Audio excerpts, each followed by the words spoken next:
नमस्कार, मैं हूँ आदित्य पांडे, आपका स्वागत है नू न्यूज़ के न्यूज़ रैप में। ममता बनर्जी ने अब इरादा व्यक्त किया है कि वो इंडी गठबंधन को मजबूत करेंगी और इंडी गठबंधन के सदस्य जो हैं, जिनमें अखिलेश यादव और केजरीवाल, ज़ाहिर-सी बात है सोनिया और राहुल गांधी, ये बड़े खुश हैं कि चलिए ममता बनर्जी और वो ममता बनर्जी को अपने स्तर पर बोल भी रहे हैं कि सब वाक़ई जाती हुई है बंगाल में आपके साथ में और ये जो चुनाव है इसमें ईवीएम ने आपको हरा दिया है।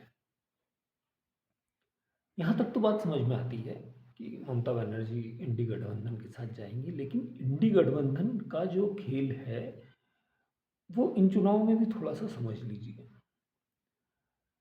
तमिलनाडु में आज की तारीख में कांग्रेस जिनके साथ खड़ी थी, इंडी गठबंधन के नाम पर, उनको छोड़कर इधर रिज़ल्ट्स पूरे आए भी नहीं थे और कांग्रेस ने विजय से बात करनी शुरू कर दी। ये तो इनके गठबंधन का हाल है। यदि केरल में देख लें तो पता चला कि वाम और जो कांग्रेस है वो इंडी गठबंधन में साथ में है, लेकिन वहाँ आमने-सामने खड़े थे, आमने-सामने लड़ रहे हैं। यहाँ तक कि खुद ममता बनर्जी के खिलाफ, चूँकि राहुल जी के पास में ज़्यादा समय नहीं होता, तो उन्होंने गिनती की ही सभाएँ की पश्चिम बंगाल में, लेकिन पश्चिम बंगाल में जितनी सभाएँ की उसमें ममता बनर्जी और उनके शासन और उनकी सारी चीज़ों की जमकर खिल्ली उड़ाई गई। राहुल गांधी ने खुद ने उनके खिलाफ बोला। तो ये जो इंडी गठबंधन का खेल है, ये समझना आसान नहीं है कि ये कब साथ में हैं, कब विरोध में हैं, कब आमने-सामने लड़ रहे हैं, कब कौन किसके समर्थन में खड़ा हो जाएगा। पश्चिम बंगाल के नतीजों में तो और मज़ेदार काम हुआ कि अ, उससे पहले राहुल गांधी आके बोल गए कि ममता बनर्जी को तो जाना ही चाहिए और उनकी सरकार ऐसी है, उनकी सरकार वैसी है, और जैसे ही वो चुनाव हारी तो सहानुभूति की नदियाँ उमड़ पड़ी। एकदम से वो कह रहे हैं अपने समर्थकों को कि ममता की हार का जश्न मत मनाओ। तो ये जो इंडी नाम का जो गठबंधन है, जिसको बार-बार इंडिया बोला जाता है, जबकि इंडी अलायंस में वो सिर्फ़ इंडी होना चाहिए। तो जिसको इंडी नाम के इस गठबंधन को लेके जो हवा बनाई जाती है कि ये बड़ा सारे विरोधी पार्टियों का मिला-जुला है, इसकी हकीकत ये है कि आप ये कभी समझ ही नहीं पाते कि कौन आपके साथ खड़ा हुआ है, कौन आपके विरोध में है और कब आप एक दूसरे के खिलाफ बोलेंगे, कब आप साथ में खड़े हो जाएंगे। तो ममता बनर्जी यदि इंडी गठबंधन को मजबूत करना चाहती हैं तो उन्हें शुभकामनाएं देनी चाहिए।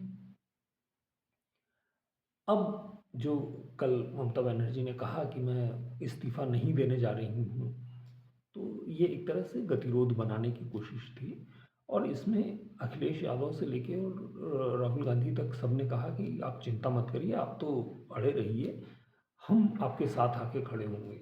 शायद ऐसा बताया जा रहा है कि ममता बनर्जी ने कुछ को मना भी किया कि हमें ज़रूरत हो तब आइएगा, अभी मत आइए। लेकिन ये बड़ा अजीब-सा खेल है कि सिर्फ़ एक 6 तारीख बीच में पड़ रही है, वरना 7 को तो ममता बनर्जी इस्तीफ़ा दें, न दें, मामला ख़त्म हो जाना है। लेकिन ये जो गतिरोध खड़ा करने की कोशिश की जा रही है, इसके पीछे जो है वो काफ़ी बड़ी प्लानिंग है, जिसमें अखिलेश यादव ने सबसे पहले कॉल किया और अखिलेश यादव का कॉल इसलिए था क्योंकि अगले चुनाव जो हैं 2027 में वो उत्तर प्रदेश है। उत्तर प्रदेश में अखिलेश यादव दाँव पे लगे हुए हैं। तो और जो उन्हें आसन्न हार दिख रही है, जो उन्हें सामने नज़र आ रही है कि भाजपा को हरा पाना मुश्किल होगा, तो वो अभी से एक ढाल अपने लिए खड़ी करना चाहते हैं कि हम बंगाल में तो हम पहले ही बोल चुके थे कि ईवीएम ने हराया, तो वही हाल हमारे साथ हो गया है यूपी में। मतलब ये समझिए इतने आगे की प्लानिंग है कि हम यदि 2027 में चुनाव हार जाते हैं, तो हम अपना मुँह दिखाने काबिल रहें, सिर्फ़ इस चक्कर में ममता बनर्जी को कहा जा रहा है कि आप तो लड़ते रहिए। ये जितनी और आप एक और चीज़ देखिए कि 5 राज्यों में चुनाव हुए और 5 क्या अभी तक जितना जितनी जगह है कहीं पर भी इस तरह का गतिरोध खड़ा करने की कोशिश नहीं की गई। लेकिन ममता बनर्जी जो है वो जाने क्यों ये समझना ही नहीं चाह रही हैं। जिस तरह से जश्न हो रहे हैं उनके हटने पर, जिस तरह की बातें आ रही हैं, जिस तरह के टोलेबाजी में मतलब तृणमूल ने मतलब लोगों को परेशान कर रखा था। और उसके बाद में अब वो शासन खत्म होने के बाद में जो लोग खुश हो रहे हैं, उससे ममता बनर्जी को समझ जाना चाहिए कि हालात कितने बिगड़े हुए थे।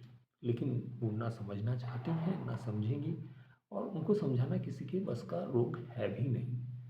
तो देखते हैं और भी